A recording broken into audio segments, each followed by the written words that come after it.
साथियों नमस्कार। एक बार फिर से आप सभी का बहुत बहुत स्वागत है आपके अपने परिवार मैथ्स वाटिका में।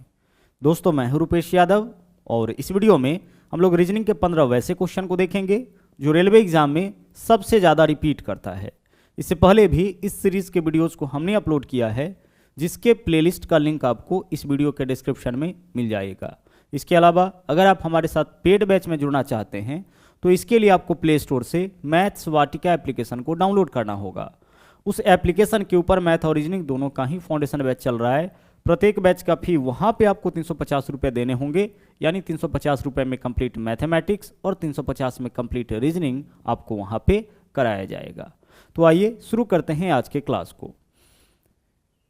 देखिएगा पहला क्वेश्चन आपके सामने है जो कि वेन डायग्राम से है और यह क्वेश्चन एनटीपीसी का जो 2021 में एग्जाम हुआ था उसमें पूछा गया था।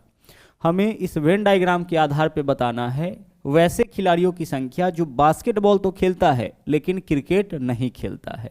हमें क्या बताना इस क्वेश्चन में, वैसे खिलाड़ियों की संख्या बताना है जो बास्केटबॉल खेलता है लेकिन क्रिकेट नहीं खेलता है। तो आइए देखते हैं। देखिएगा यहाँ पे यह आपका जो वेन डायग्राम है ना, यह वेन डायग्राम किसका है? यह वेन डायग्राम आपका फुटबॉल का है। यहाँ पे देखिए क्या बोला है, 50 खिलाड़ी फुटबॉल खेलते हैं। फुटबॉल खेलने वाले खिलाड़ियों का संख्या कितना है? 50।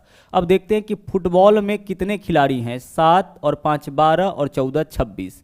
फुटबॉल कुल 50 खिलाड़ी खेलता है जबकि यहाँ फुटबॉल में मात्र 24 खिलाड़ी है। तो 24 में कितना ऐड करेंगे? 24 है या 26? 7 5 12 और 14 26 है। 26 में कितना ऐड करेंगे तो 50 होगा, 24। अब जाकर के आपका फुटबॉल का वेन डायग्राम पूरा हुआ, क्योंकि फुटबॉल में कुल खिलाड़ी कितना होना चाहिए? 50। अभी तक 7 5 12 और 14 26 था। 26 में 24 ऐड करेंगे तो 50 होगा।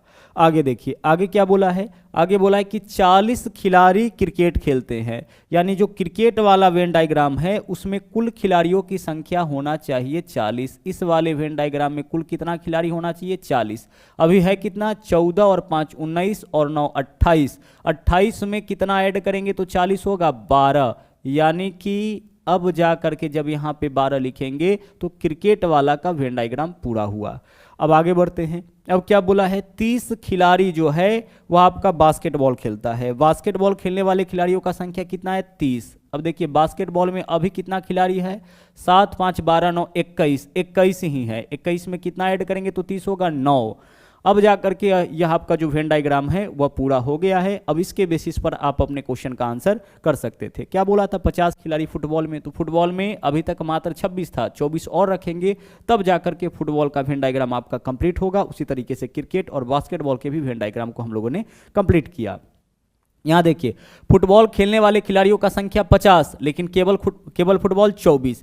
बास्केटबॉल खेलने वाले का संख्या 7 5 12 9 21 9 30, जबकि केवल बास्केटबॉल 9 हो जाएगा। क्रिकेट खेलने वाले का संख्या 40, पूरा जोड़ेंगे, लेकिन केवल क्रिकेट खेलने वाले का संख्या कितना होगा? 12।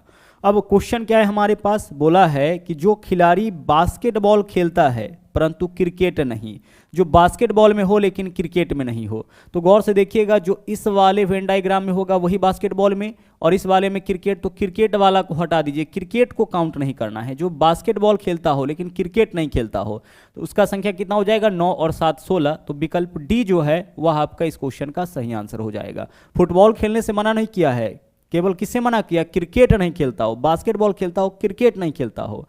तो देखिए बास्केटबॉल में इतना खिलाड़ी है जिसमें से यह जो है 5 और 9 14, इतना खिलाड़ी क्रिकेट भी खेलता है, तो इसको हटा दीजिए। शेष जो बचा वह बास्केटबॉल तो खेलता है लेकिन क्रिकेट नहीं खेलता है। तो हमारा आंसर इस क्वेश्चन का क्या हो जाएगा? 16। लेकिन बोला गया होता कि केवल बास्केटबॉल खेलता है, उस केस में आंसर हम लोग क्या करते? उस केस में आंसर हम लोग 9 करते। ओके, चलिए बढ़ते हैं अगले क्वेश्चन में। यहाँ पे देखिए हमें इस क्वेश्चन में क्या करना है, न्यूनतम कितनी सीधी रेखाएं हैं, स्ट्रेट लाइन काउंट करना है। ठीक है, हमें क्या काउंट करना है? हमें काउंट करना है सीधी रेखा। और यह क्वेश्चन भी आपका 2021 के पेपर का ही है। सीधी रेखा काउंट जब भी हम लोग करने के लिए चलेंगे तो सबसे पहले हम काउंट करेंगे हॉरिजॉन्टल लाइन, उसके बाद काउंट करेंगे वर्टिकल लाइन और फिर दोनों को हम लोग जोड़ लेंगे। हॉरिजॉन्टल लाइन किसको बोलेंगे? जो इस तरीके का लाइन होगा सीधा, यानी परा हुआ जो लाइन होता है उसको हम लोग हॉरिजॉन्टल लाइन बोलते हैं। और जो भी इस तरीके का लाइन होगा या ऐसा वाला जो खरा लाइन होगा उसको हम लोग बोलेंगे वर्टिकल लाइन। तो सबसे पहले हम हॉरिजॉन्टल काउंट करते हैं। तो काउंट करिए। देखिए यह वाला हो गया कितना? 1 2 3 और 1 4, यानी हॉरिजॉन्टल लाइन कितना है? 4। जो परा हुआ लाइन है देख लीजिए 1 2, ऐसा नहीं कि यहाँ से यहाँ तक 1 काउंट करिए फिर यहाँ 2, इस तरीके से नहीं, पूरा 1 2 3 4, 4 हॉरिजॉन्टल लाइन हो गया। अब वर्टिकल लाइन काउंट करिए, वर्टिकल लाइन देख लीजिए, इस तरीके से काउंट करेंगे, यहाँ से शुरू करिए, 1 2 3, 3 तो यह हो गया। अब इस तरीके से देखिए 4 5 6 7, 7 और हो गया, ठीक है। वर्टिकल लाइन कुल मिला के कितना, 7, तो 4 हॉरिजॉन्टल लाइन 7 वर्टिकल लाइन, यानी कि कुल मिला के इसमें सीधी रेखा कितना हो जाएगा, 11। तो विकल्प सी जो है वह आपका इस क्वेश्चन का सही आंसर हो जाएगा। पहले हम क्या करेंगे, पहले हम हॉरिजॉन्टल लाइन काउंट करेंगे, फिर वर्टिकल लाइन काउंट करेंगे और फाइनली दोनों को जोड़ लेंगे, इतना ही आपका सीधी रेखा का संख्या हो जाएगा। चलिए बढ़ते हैं अगले क्वेश्चन में। अगला क्वेश्चन देखिए, यह आपका मिसिंग नंबर से है। हमें यह बताना है कि क्वेश्चन मार्क के स्थान पर कौन सी संख्या आएगी और इसको इन दोनों से हमें हिंट्स लेना है। तो देखते हैं किस तरीके से यहाँ पे पैटर्न चला है।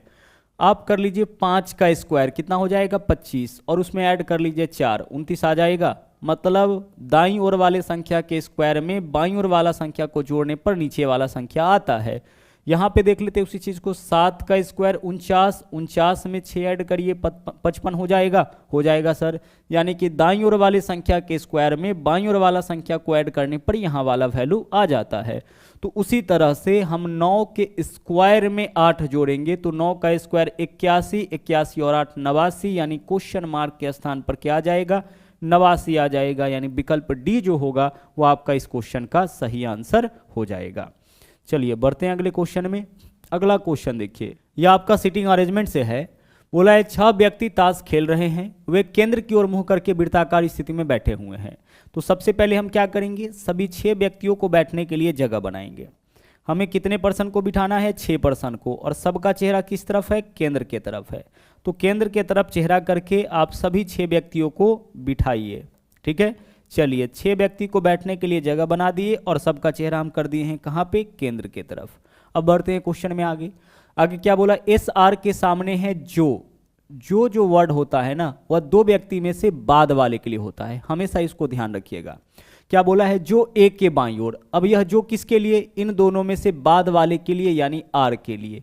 तो आर कहाँ बैठा है, ए के बाईं ओर। तो पहला व्यक्ति को पूरे अरेंजमेंट में कहीं भी बिठा लीजिए। तो हम ए को यहाँ पे बिठा लिए और ए के बाईं ओर किसको बिठा लिए, आर को बिठा लिए, ठीक है। एस आर के सामने है जो कहने का मतलब आर, ए के बाईं ओर। तो ए को बिठाए, ए के बाईं ओर आर को बिठा लिए। इस तरफ बायां ओर होगा और इस तरफ दायां ओर होगा। और पी के दाईं ओर, यह किसके बारे में बोला है, आर के बारे में। आर कहाँ है, पी के दाईं ओर। तो पी को अगर हम यहाँ पे बिठाएंगे तो पी के दाईं ओर आर हो जाएगा। फिर से देखिए, एस आर के सामने है जो, यानी आर के बारे में बोला है, जो ए के बाईं ओर और पी के दाईं ओर। जो यानी आर ए के बाईं ओर और पी के दाईं ओर है। साथ में एस कहाँ है, आर के सामने। तो आर के सामने यानी कि यहाँ पे आप बिठा दीजिए एस को, ठीक है। चलिए क्वेश्चन के एक लाइन का काम हो गया।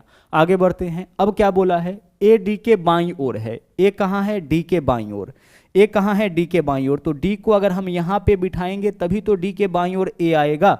ओके, तो ए डी के बाईं ओर है। और वाई पी के बाईं ओर। वाई कहाँ है, पी के बाईं ओर। वाई यहाँ पे है, वाई के बाईं, वाई कहाँ है आपका, पी के बाईं ओर। तो पी यहाँ पे है, पी के बायां इस तरफ होगा, यानी यहाँ पे आपका बैठा हुआ कौन है, वाई। आगे चलिए, डी वाई के साथ अपना स्थान बदल लेता है। सभी व्यक्ति बैठ गया।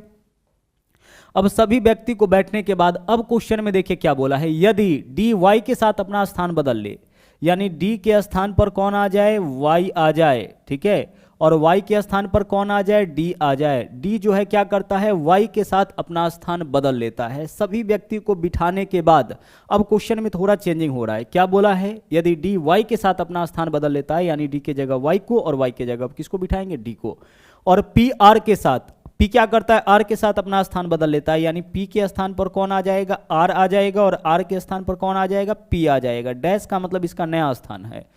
ऐसा कर लेता है तो D के बाईं ओर कौन बैठा है, यही हमें बताना है। D के बाईं ओर देखिए यहाँ पे D है और D का बायां तरफ इस तरफ होगा, इसका चेहरा केंद्र की ओर है ना। तो D का बायां, D के बाईं ओर कौन बैठा है, S। तो हमारा आंसर इस क्वेश्चन का क्या हो जाएगा, S हो जाएगा, विकल्प D। देख लीजिए D, इसका चेहरा केंद्र की ओर है, तो केंद्र की ओर चेहरा करके बैठेगा तो उस तरफ बायां होगा, इस तरफ दायां होगा। जो व्यक्ति यहाँ बैठा होगा उसका इस तरफ बायां होगा, इस तरफ दायां होगा।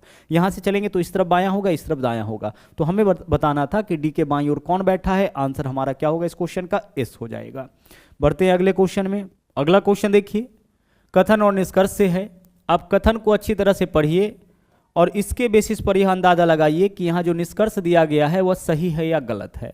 कथन देखिए क्या है, बॉक्स में आभूषण है और दूसरा है बॉक्स में सोना है। अच्छा, केवल सोना नहीं बोला है, बॉक्स में सोना है, यानी बॉक्स में आभूषण भी है और बॉक्स में सोना भी है। अब निष्कर्ष देख लीजिएगा क्या है, यहाँ पे निष्कर्ष है बॉक्स में हीरो का हार और अंगूठी है। अच्छा, यह तो स्पष्ट नहीं है कि बॉक्स में हीरो का हार है या अंगूठी है। बॉक्स में आभूषण है, बॉक्स में सोना भी है, लेकिन बॉक्स में हीरा का हार या अंगूठी है यह तो कंफर्म नहीं है। अब ऑप्शन देखते हैं, निश्चित रूप से गलत। क्या यह चीज निश्चित रूप से गलत हो सकता है? नहीं।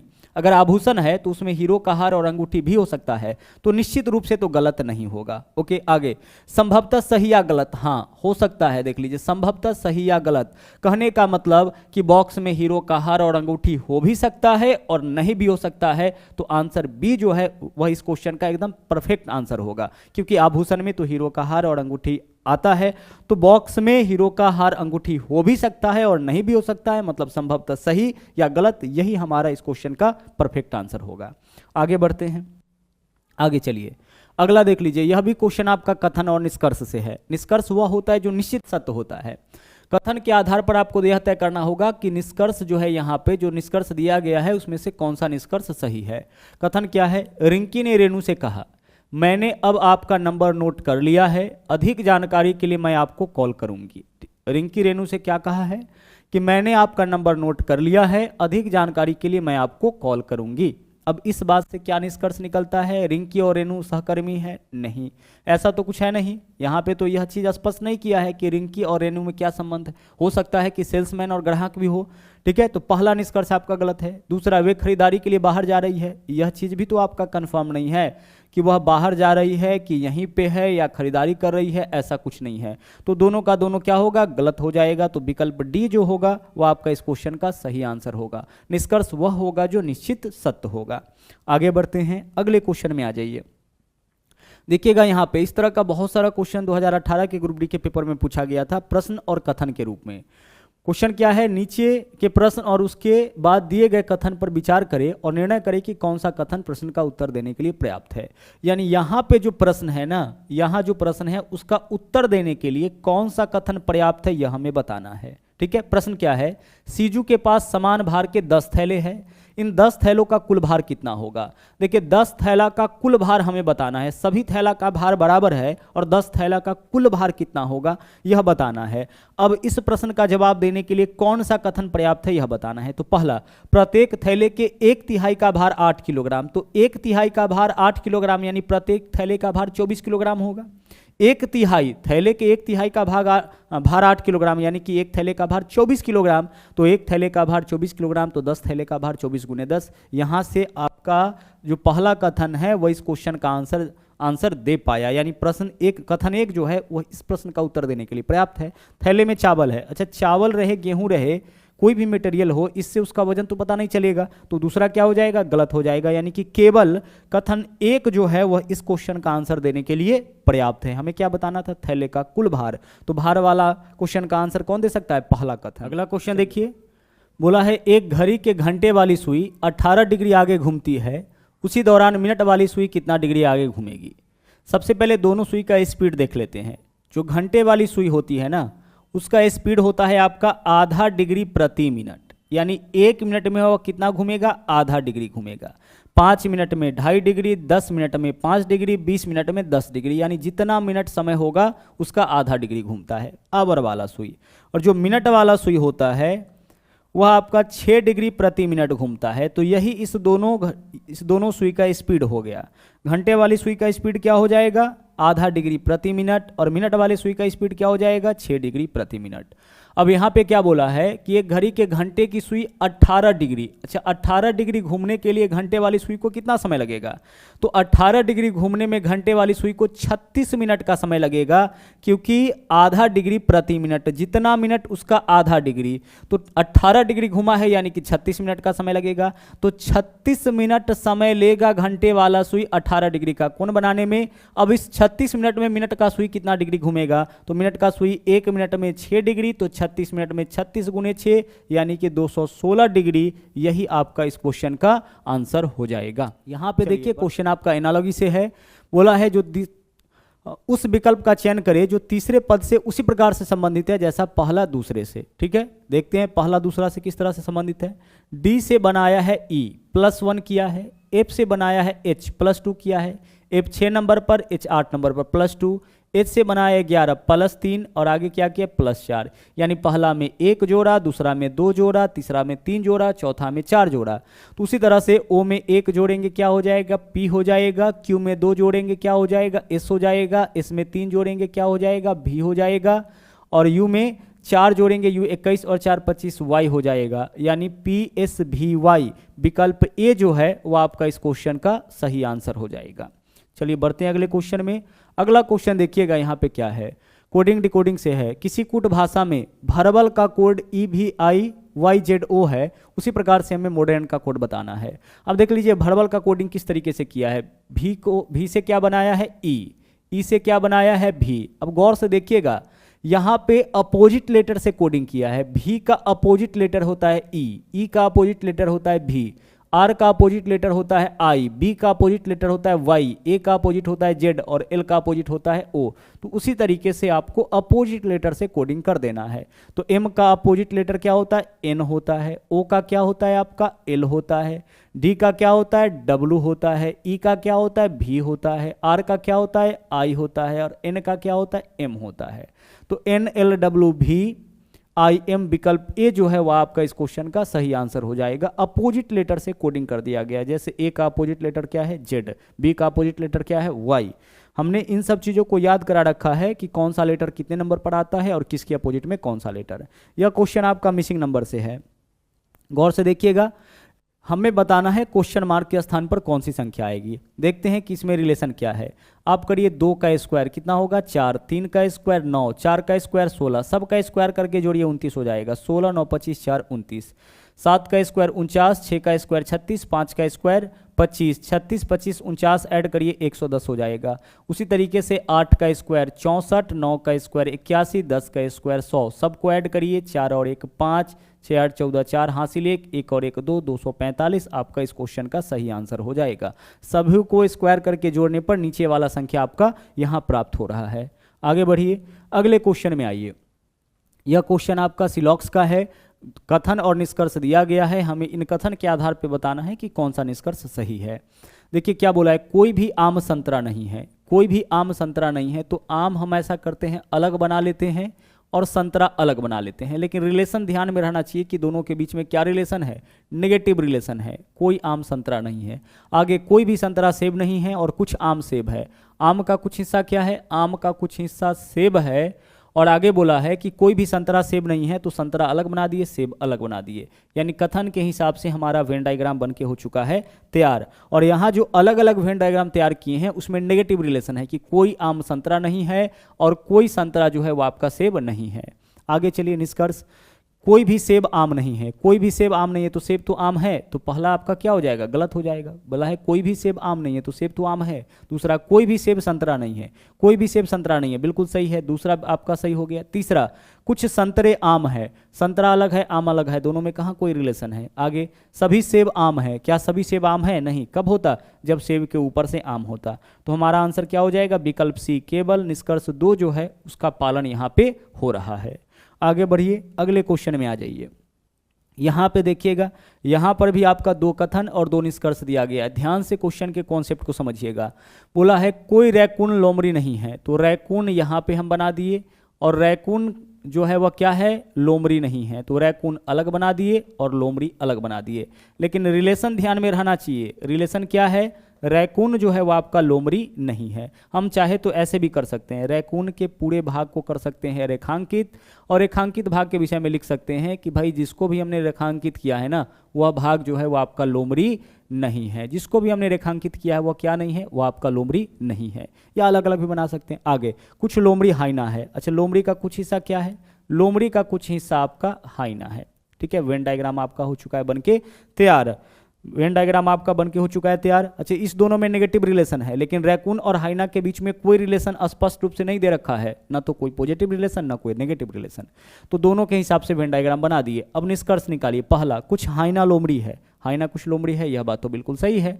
कुछ लोमड़ी रैकून है, लोमड़ी रैकून लोमड़ी रैकून नहीं है, हटा दीजिए इसको। कोई रैकून हाइना नहीं है, कोई रैकून हाइना नहीं है। अब देखिए रैकून अलग है, हाइना अलग है, दोनों में कोई एग्जैक्ट रिलेशन हमें नहीं पता है, इसलिए यह भी आपका क्या हो जाएगा, यह भी आपका गलत हो जाएगा। ध्यान रहे लोमड़ी और रैकून के बीच में नेगेटिव रिलेशन पता है कि कोई रैकून लोमड़ी नहीं है, यहाँ पे लिखे भी हैं, लेकिन रैकून और हाइना के बीच में कोई स्पष्ट रिलेशन पता नहीं है, इस वजह से दोनों में पॉजिटिव रिलेशन भी बोला जाए तो भी गलत होगा, नेगेटिव रिलेशन बोला जाए तो भी गलत होगा। ध्यान रहे, तो यह भी आपका गलत हो गया, यानी क्या आंसर होगा इस क्वेश्चन का, केवल निष्कर्ष एक अनुसरण करता है, यानी विकल्प ए जो है वो आपका इस क्वेश्चन का सही आंसर हो जाएगा। तो यह था आज का आखिरी क्वेश्चन। आज के लिए इतना ही, वापस मुलाकात होगी अगले दिन फिर से एक नए सेट के साथ। तो मिलते हैं अगले वीडियो में। थैंक यू, जय हिंद।